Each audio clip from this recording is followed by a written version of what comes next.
Donc, petit live très discret, très simple, juste pour faire une présentation un peu globale de nos disciplines et comment on travaille avec les gens, parce que c'est souvent une question qui revient.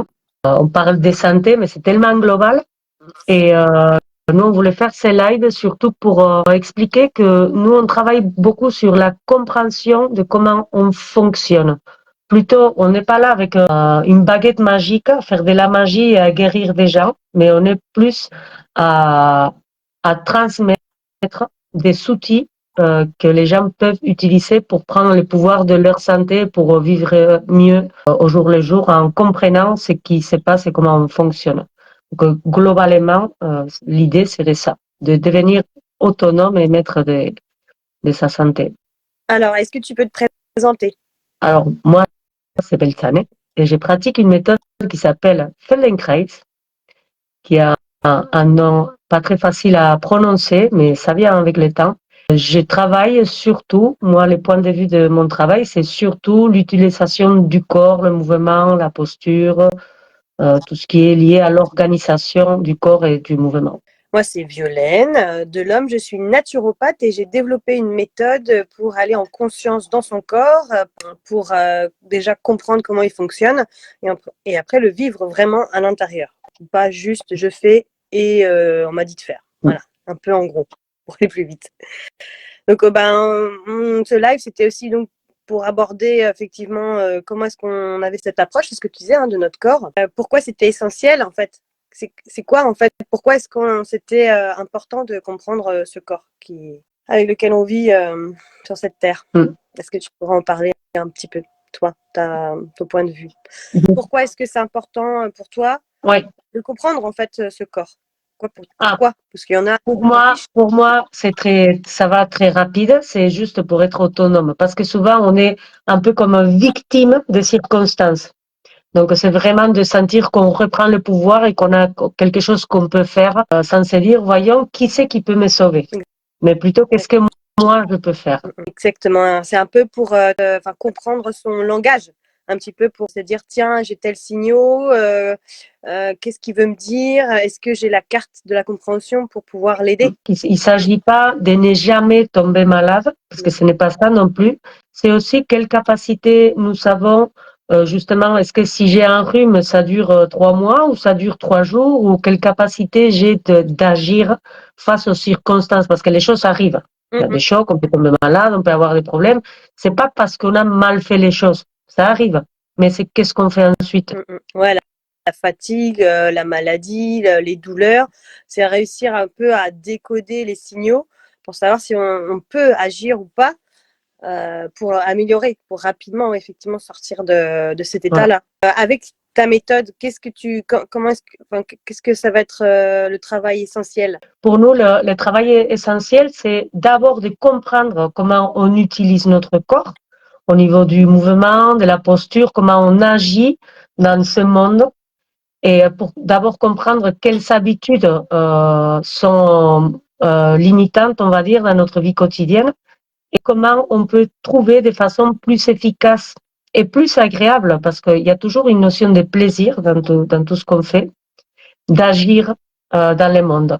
Et ce n'est pas l'objectif, n'est jamais réduire les douleurs, ne pas savoir mal, ne pas savoir les tensions, c'est se sentir plus libre dans son corps. Et moi, j'utilise toujours avec un peu d'humour l'expression, la réduction des douleurs, c'est un effet collatéral, un dommage collatéral, tu vois. Et on n'a pas un objectif de je vais faire ça pour ne plus avoir mal. Non, je vais faire ça pour me sentir plus libre, mieux utiliser mon corps, avoir plus d'options. Et le fait est que la réduction des douleurs, voire parfois la disparition, est intrinsèque à cette amélioration de la qualité de vie. C'est ça. En fait, quand on va vers la cause, l'origine, on va dire, du dysfonctionnement, que ce soit la douleur, la fatigue ou une charge mentale, peu importe, quand on va aller vers l'origine, on va se rendre compte qu'une fois qu'on l'a traité, on peut finalement vivre autre chose que de penser qu'à ça. Par exemple, c'est une personne qui souffre de douleurs chroniques, peut quand même faire des mouvements simples et doux. Souvent, dans la douleur, on voit les gens, ils se crispent et ils se disent, bah non, je peux plus rien faire. Et finalement, on a l'approche et plus douce. Et c'est surtout, et ce que moi j'aime bien mettre en avant, et c'est ce qu'on mettra en avant, parce que on est là dans ce live pour proposer de venir nous rejoindre dans nos groupes pour un grand live où on va vraiment donner beaucoup plus que ce qu'on est en train de faire là maintenant. Mais c'est vraiment comment faire avec. C'est vraiment comment est-ce qu'on va vivre avec qui on est déjà là maintenant pour pouvoir vivre le mieux possible et le plus agréablement possible nos vies. Qu'est-ce que nos approches sont différentes et complémentaires? En ce qui me concerne, pour moi, c'est intéressant quand mes élèves vont voir aussi par rapport à leurs soucis des personnes qui vont les aider dans des domaines dans lesquels moi, ce n'est pas mon domaine d'expertise. Si quelqu'un veut améliorer sa posture, ses mouvements, de quelques douleurs articulaires, des tensions par X raison, mais qu'à côté, il y a une alimentation qui cause beaucoup de problèmes digestifs, qui est liée aussi à des tensions musculaires. Tout est tellement lié que si on attaque d'un point, c'est bien, mais si on attaque de plusieurs points différents, c'est encore mieux. Parce que là, on va venir vraiment faire un travail global. Un peu comme un grand puzzle, et puis que chacun met une pièce pour pouvoir apporter une connaissance, une mise en pratique. Oui, voilà, exactement. Oui, moi, mon côté plutôt micronutritionnel, gestion du stress et du sommeil. Et toi, du coup, plutôt en complémentarité sur le travail du ressenti corporel. Oui. En temps réel. Oui, ben c'est-à-dire que très souvent, moi, les gens, quand ils viennent me voir, on fait un travail, mais je leur dis aussi, ça serait bien en même temps de s'occuper de cet aspect-là en parallèle, parce que plus on est à apporter des outils à cette personne, pas tellement, pourquoi pas aussi une thérapie quand c'est nécessaire, mais pas seulement une thérapie, mais améliorer leurs connaissances pour justement agrandir leur pouvoir. Cette autonomie-là qui revient. Hein. Et ces habitudes aussi de vie, parce que souvent, moi, en ce moment, on parle souvent de j'ai une bonne hygiène de vie. Et en fait, je crois que l'hygiène de vie, elle n'a pas bonne réputation dans le sens où si on a une hygiène de vie qui peut nous apporter une vie de bien-être, c'est bien, mais si même avec l'hygiène de vie ou cette habitude de vie qu'on a mis en place, on pense bonne pour notre corps, il y a quand même des douleurs ou des gènes ou des dysfonctionnements, on va dire, en général, c'est quelque chose qui va pas. Et c'est aux experts de voir, qui mettent le doigt dessus pour après dire ah ouais, ou je ne savais pas, bien sûr, ou ah ouais, j'en avais entendu parler, ou etc. Et c'est pour ça qu'il y a tellement de monde qui me dit non, mais moi j'ai une bonne hygiène de vie, mais j'ai quand même des maladies. Ouais. C'est-à-dire qu'il y a quelque chose qui dysfonctionne quelque part. Ouais. Donc, soit tu es sûr de toi et tant pis, c'est ton problème et c'est toi qui choisis, soit tu décides de te dire ah, il y a peut-être un petit caillou dans l'engrenage. Est-ce que je peux aller voir ça avec quelqu'un qui peut regarder où est le caillou, quoi. Et après, voilà, de devenir autonome parce qu'elle sait, cette personne-là, que ce caillou-là, il ne reviendra plus parce qu'elle sait comment elle fonctionne. Oui. C'est-à-dire, c'est intéressant ce que tu dis parce que c'est justement, on vient aussi au point des croyances. Oui. Qu'est-ce que c'est une bonne hygiène de vie? J'ai entendu dire que 5 fruits et légumes par jour. Et avec ça, c'est bon, je suis sauvée. Et voilà, il y a plein de croyances et on oublie d'être à l'écoute. On est plus préoccupé de ce que, du point de vue extérieur, doit être bon pour moi et je dois me conformer à ça, plutôt qu'à l'écoute, est-ce que vraiment ça, c'est bien pour moi? Et par exemple, en Feldenkrais, souvent quand on parle de mouvement et posture, on pense à correction. Mais nous, on ne corrige jamais. Moi, je ne sais pas quelle est ta meilleure posture, quel est ton meilleur mouvement. Je ne le sais pas parce que je ne connais pas tes circonstances, quelle est ta réalité. On a un mouvement, une posture et tout ça qui nous convient en tant qu'espèce, certes, mais après, on a notre propre organisation personnelle qui est propre à chacun. Moi, j'ai une sœur qui est hémiplégique. Son organisation neutre la plus fonctionnelle n'est pas la même que la mienne. C'est impossible. Donc, moi, je n'ai pas un patron déjà, un truc déjà prédéfini, un schéma qui est applicable à tout le monde. C'est d'abord d'aider la personne à se rendre compte d'où elle en est et ensuite explorer. Et nous, on ne fait qu'explorer. On explore les options.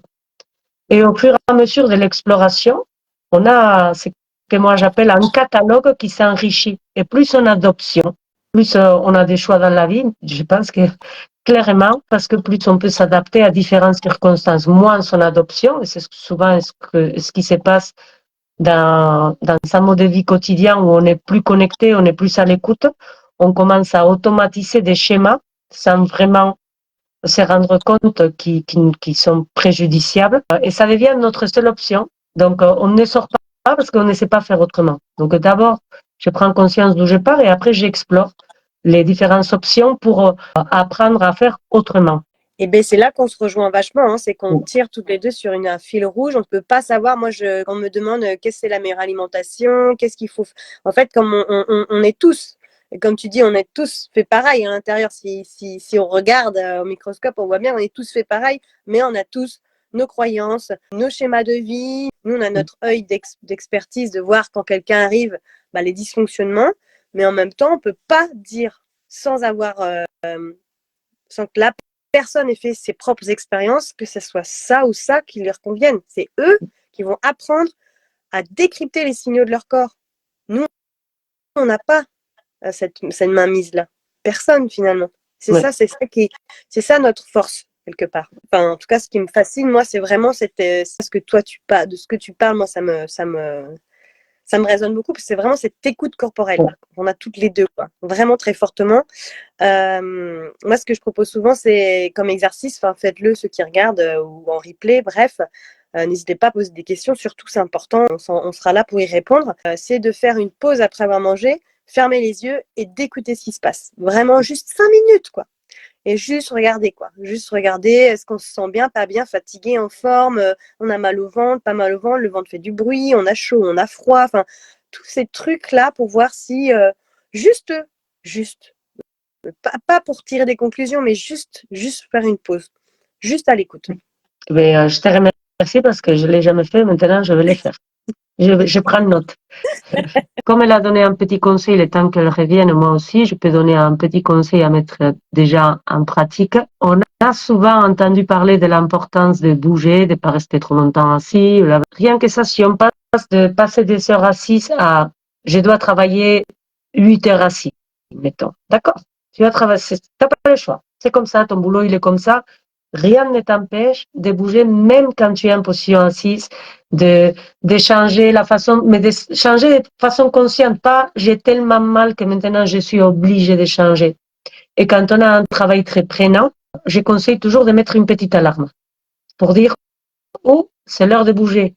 Et si tu travailles dans un bureau et qu'il y a des toilettes à différentes distances, même différents étages, eh bien, va aux toilettes de l'étage, 3 étages au-dessus, ou vraiment trouve des excuses pour bouger plus. Et rien que ça, mais sans rien rajouter dans ta vie d'autre, très rapidement, tu vas sentir une amélioration extraordinaire. Quand même ce que tu disais, parce que moi je disais que j'avais une amie thérapeute qui m'avait dit qu'elle, ce qu'elle faisait pour... elle n'était pas assise pendant 8 heures, mais elle faisait du chant énergétique, d'ailleurs très extraordinaire, pour la connaissance interne du corps. Et quand même, quand elle va faire ses courses, elle se gare très loin, le plus possible. Comme ça, elle fait plus. Elle dit comme ça, j'aurais marché. Moi, je ne prends jamais ni ascenseur ni escalier mécanique. Voilà. Jamais. Parfois, il n'y a pas le choix. Parfois, il n'y a que ça. Mais quand il y a le choix, je ne prends jamais. J'avais quand même envie de dire que si cette discussion a plu, n'hésitez pas à mettre des commentaires. C'est important, je trouve. D'ailleurs, on en a parlé une fois toutes les deux. C'est qu'on se rejoint aussi là-dessus. C'est posez-vous des questions. Et posez-vous aussi pour qu'on puisse avoir une interaction.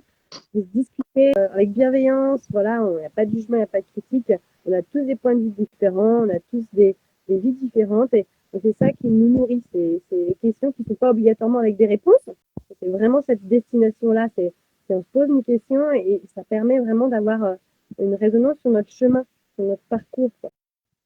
Et est-ce que tu pourrais parler un peu de ton programme, de ce que tu proposes? Alors, moi, j'ai une grande formation qui dure 6 mois pour vraiment être autonome sur sa santé. Je trouvais que 6 mois, c'était au moins le minimum pour bien ancrer. Donc, les 30 premiers jours, c'est très intense. On va se voir en visio pour ceux qui sont loin, une fois par semaine pour vraiment mettre en place rapidement beaucoup de choses avec une partie bilan et une partie formation. Et après, les 5 autres mois, on a un rendez-vous par mois, mais plus si besoin, pour vraiment créer ça dans sa vie, même pouvoir les réutiliser autour de soi. Et à la fin, donc, il y a des petits quiz et à la fin, il y a une grande, on va dire un contrôle, c'est pas bien un devoir pour voir si effectivement tu as ou pas le diplôme. Je mets des petits guillemets parce qu'il n'est pas encore certifié. Mais c'est un diplôme pour pouvoir le réutiliser autour de soi. Surtout avec des enfants, parce que c'est quelque chose qui a un impact très fort sur les enfants. Et puis c'est mon but en fait. C'est mon but, c'est de l'éducation à la santé. C'est une formation qui est très simple, très enfantine et qu'un enfant de 8 ans peut très bien utiliser. Voilà, c'était pour dire ça. Ça, c'est ma grande formation. J'ai juste les 30 jours pour ceux qui veulent faire que 30 jours, parce que 6 mois, ça leur paraît long. Ouais. Et voilà, j'ai des mini-formations. Enfin, j'ai pas mal de choses. Et j'ai un site que je pourrais mettre en commentaire. Les gens ils pourront aller voir. Et j'ai une chaîne YouTube aussi. Enfin, j'ai pas mal de choses. Comme ça, ils ont déjà pas mal de conseils. Ils peuvent déjà commencer seuls. J'ai toujours trouvé ça nécessaire d'être accompagné pour avoir un retour rapide, pour évoluer plus profondément. Donc, c'est possible de faire avec ou sans accompagnement. Voilà. Bien sûr. Et du coup, toi, qu'est-ce que tu proposes? Oui, je rejoins ce que tu dis. Quand même, je suis un peu dans la même logique. Il y a la personne qui a besoin d'être le plus suivie à la personne qui a juste envie de faire un petit travail quotidien, mais sans trop et donc, j'ai un programme de 3 mois intensifs avec ensuite euh, suivi illimité dans la mesure où, une fois que tu as fait ce programme, à tout moment, tu peux me poser des questions, je suis là pour toujours. Enfin, je suis pas immortelle, mais tant que je suis là. Et après, on va jusqu'au plus simple. Il y en a qui font juste des cours hebdomadaires, des groupes, jusqu'à ceux qui vraiment sont très autonomes, qui ont fait déjà un bon travail et qui sont déjà sur le chemin et qui juste avec un programme que j'ai de 5 minutes par jour en audio, ça leur suffit, ils sont contents avec ça. Et donc, j'ai vraiment des choses qui s'adaptent à tout. Et après les programmes de 3 mois, il n'est pas fait. Je l'ai fait selon la personne. C'est dans ces 3 mois, on a une séance individuelle par semaine. Après, il y a des séances des groupes. Il y a d'autres matériaux que j'envoie selon les besoins. Et pour certaines personnes, j'en ai déjà fait plus de séances par semaine parce que c'est pas. euh, voilà. Minimum, c'est une séance individuelle par semaine et après, selon les besoins. Mais j'adapte à 100%. Et après, j'ai rejoint ce que tu dis, c'est que moi, je suis suivie aussi. Le travail n'est jamais fini parce on vit, on évolue, on change, on rajoute des choses. Et moi, j'ai des super formateurs et j'ai des super profs que j'adore avoir à mes côtés, qui m'aident à grandir aussi et justement à proposer des meilleurs outils à chaque fois. Oui, c'est hyper personnalisé. Moi, par exemple, j'ai une plateforme de formation pour la formation. Mais après, chaque personne, c'est pour ça le bilan est important, parce que c'est un bilan qui est très, très profond. Et c'est vrai que je remarque énormément de tabous. Enfin, nous, on est quand même dans de l'intimité. On va à l'intérieur. Moi, je vais voir jusqu'à...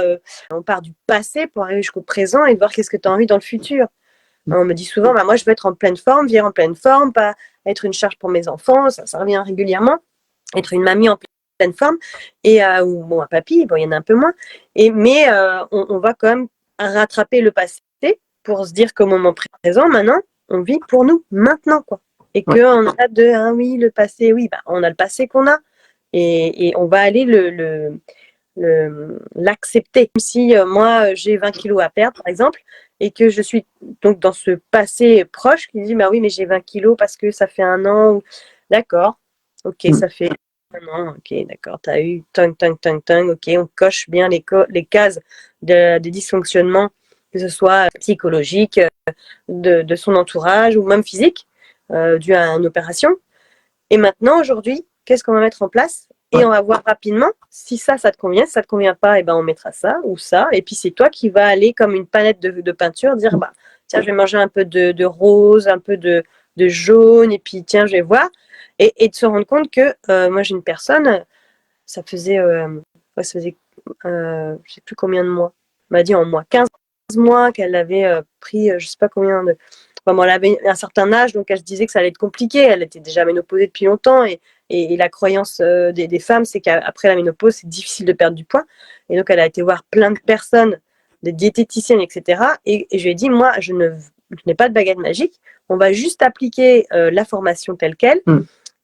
on va tester des choses et elle a perdu énormément de kilos, que je dise pas de bêtises. En 2 mois, elle a dû perdre 8 kilos. Moi, je trouve que c'est beaucoup, alors que je trouvais qu'elle avait moins visuellement, parce que moi, j'ai mon œil d'expert aussi. Quand une personne rentre, qui se déplace, qui parle, qui utilise ses mains ou pas, je sais exactement s'il y a un dysfonctionnement interne.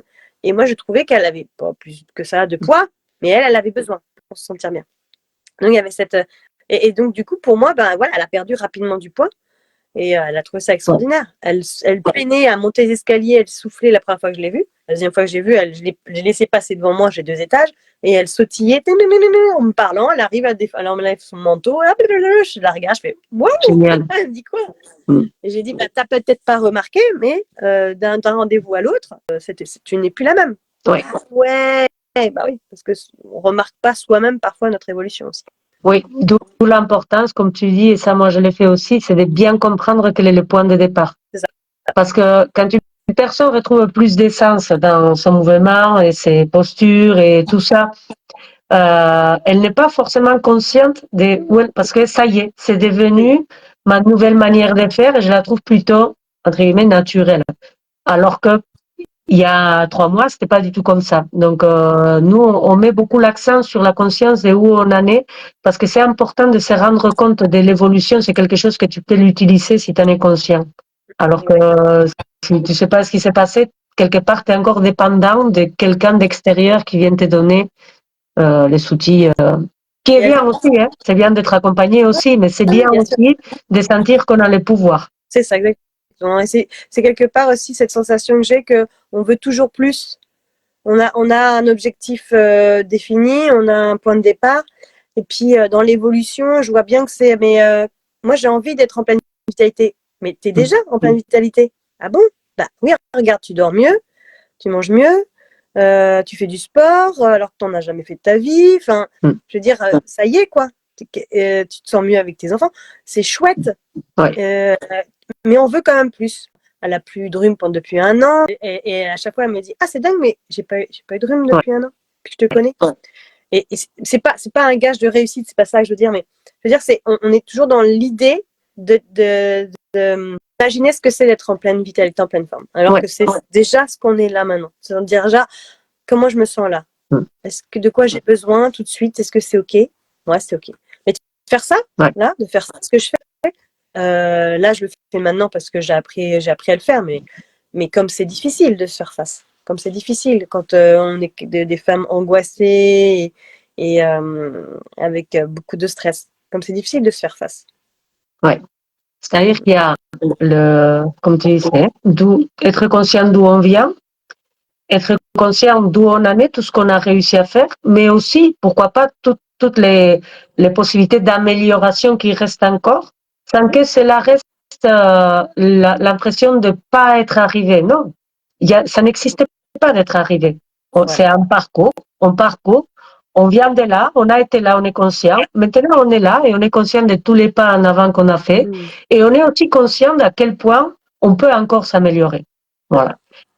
Mais c'est pas, je ne suis pas arrivée. Si, tu es, parce que tu es en vie, tu es en train de travailler pour toi, et ça, t'es arrivé à ce parcours qui s'appelle la vie, et qui change constamment. Et donc, ce que je dis souvent, c'est de toute façon, la vie est un challenge. Chaque jour que tu fais de ta vie, que tu te lèves le matin, c'est un challenge, qu'il soit à tes yeux positif ou négatif, que tu es en plein divorce, que tu dois déménager, que tu as une chaudière qui est en panne, que tu as des bonnes surprises, des cadeaux, tout ça. De la vie, c'est les challenges de la vie, qu'ils soient positifs ou négatifs. Elles existeront toujours. Souvent, on me dit, mais ça s'arrête. Non, c'est ça la vie. Oui. On n'a pas besoin de prendre des médicaments qui endort les émotions. Tu es pleine de tes émotions, mais tu comprends que tu as une force sur tes émotions parce que tu as appris pas à la gestion des émotions, mais plutôt à comprendre pourquoi est-ce qu'ils sont là. À comprendre pourquoi est-ce que toi, tu vois qu'un mercredi sans voiture, c'est galère quand tu as des gosses. Mais c'est pas pour autant d'aller sous ta couette à pleurer. Non, ok, c'est compliqué. Ok, ça met de frustration, du stress, des angoisses. Ok. Bon, qu'est-ce que je fais maintenant, quoi? Moi qui suis assez brute, quand on me dit si ça me demande si ça s'arrête, je leur dis oui, ça s'appelle la mort. T'es mort, il ne se passe plus rien dans ta vie. Rien ne bouge, tout est stable, Terminé. il n'y a pas ni bien ni mal. Donc, est-ce qu'on a envie d'être en vie? Eh bien, on parcourt la vie et on essaye de faire à chaque fois le mieux qu'on peut avec les outils qu'on a. D'ailleurs, je demande souvent, quand je pose des questions, à un moment donné, je pose des questions, puis je dis, au niveau des peurs, peur de la mort? Pouf! Et je vois tout de suite le regard. Oh, plutôt peur de la douleur ou ok, donc peur de la douleur, pourquoi? Ben, parce que ça, donc peur de la mort. Ah ouais, donc peur de la vie. Ah ouais, Ah, oui, voilà, c'est si tu as peur de la mort, c'est que tu as peur de vivre. c'est ça. Parce que si tu vis, tu vas plus mourir. Ah ouais, et donc déjà, pouf, déjà, on a posé le truc. Et franchement, elle est à 90%. Bon, bah du coup, ça fait un petit moment quand même qu'on était tous les deux. Ouais. Je pense qu'on pourrait y rester toute la journée. Moi, je voudrais, et comme ça, si chacune rajoute un truc de clôture, si ça te dit, il y a plusieurs idées qu'on avait évoquées aussi ensemble où on était d'accord. Moi, j'aime beaucoup ce qu'on avait dit j'insiste beaucoup là-dessus, peut-être parce que c'est ce qui m'a le plus aidé, c'est de ne pas rechercher la perfection. On n'est pas là pour faire les choses bien. Je déteste les trucs bien ou mal ou on est juste là pour se sentir un peu mieux chaque jour. Et même les jours où un jour on se sent un peu pire, c'est pas grave parce qu'on va chercher comment se sentir un peu mieux le lendemain. Donc il n'y a pas de perfection. La perfection, c'est, comme disait Moshe Feldenkrais, le créateur de la méthode, c'est une façon très stupide de vivre parce qu'on est en train de se faire mal constamment, donc on ne va pas y arriver. Donc ne soyez pas perfectionniste. Faites un peu mieux chaque jour et avec conscience. Et moi, j'ai envie de dire, la façon dont moi, j'ai mis en place cette méthode, c'est que je m'éclate parce que je n'ai pas mis de, comment dire, j'ai pas de, il faut que, je dois. Jamais. C'est, j'ai envie d'avoir un café, je sais exactement ce que ça fait dans mon corps, je sais exactement ce que j'ai envie de vivre en ce moment, je suis avec une amie ou un ami, je veux boire un café parce qu'en plus c'est un super bon café et du coup j'ai envie de le boire. Mais vraiment, ça, en fait, au début, effectivement, ça mettait un peu de temps, mais maintenant c'est automatique. C'est automatique que je questionne mon corps, tac, tac, tac, ting, ting, ting, je dis, ben voilà, là je le fais. Je le fais en conscience tout le temps et en conscience au maximum. Et je suis pas en train d'effectivement, je te rejoins sur le fait de il faut, je dois, non, mais il faut quand même que je fasse à manger pour mes enfants ce soir, et il faut que je fasse. Non. Moi, j'ai pas du tout et c'est ça aussi, c'est du coup, je serai jamais une mère parfaite. On m'a souvent dit, toi, tu veux une mère parfaite, et ben je le serai pas, et mes enfants le savent. Et je le dis souvent, je dis, je vous aime, je suis pas une mère parfaite. Ah, mais si, mais si. Ah non, non, non, je veux bien que vous sachiez que, oui, effectivement, ça m'est déjà arrivé de m'allonger au sol et dire, je fais grève aujourd'hui, débrouillez-vous. Et oui, ça peut paraître un peu extrême aussi, un peu brutal, mais moi, je veux vivre ma vie aussi. Mes enfants vont grandir, et moi, je vais être qui après? Donc, c'est important c'est pour ça que je parle beaucoup aux femmes qui ont à peu près mon âge, entre 35, 55, bref, j'ai 44, de dire que ça va être, et vous serez qui après vos enfants? Qui c'est que vous êtes vraiment, quoi? Venez apprendre à vous connaître. Un truc qui est important aussi quand vous voyez ce live qui vous plaît, que notre énergie vous plaît, que vous avez envie de plus nous connaître, partagez autour de vous. Partagez sur vos profils, partagez dans vos groupes. Moi, je sais que ce live, je vais le partager sur mon profil, dans mon groupe, mais aussi dans d'autres groupes qui sont OK avec ça. Donc, il y a 1, 2, 3 vues. Je fais aussi souvent la publicité parce que c'est un lieu où on partage tout ça. Donc, c'est important de partager autour de nous. Partagez. Oui. Et commentez, dites-nous si ça vous a plu, si ça vous a pas plu, vous êtes d'accord, vous n'êtes pas d'accord, on accepte. Allez, la discussion. C'est dit avec respect, tout va. Voilà, il n'y a pas de problème. Il n'y a pas de problème. Bon, écoute, je te souhaite une belle journée, belle Sam. Pareillement pour toi et à tout le monde qui nous écoute. À très rapidement pour la date mystère. Oui,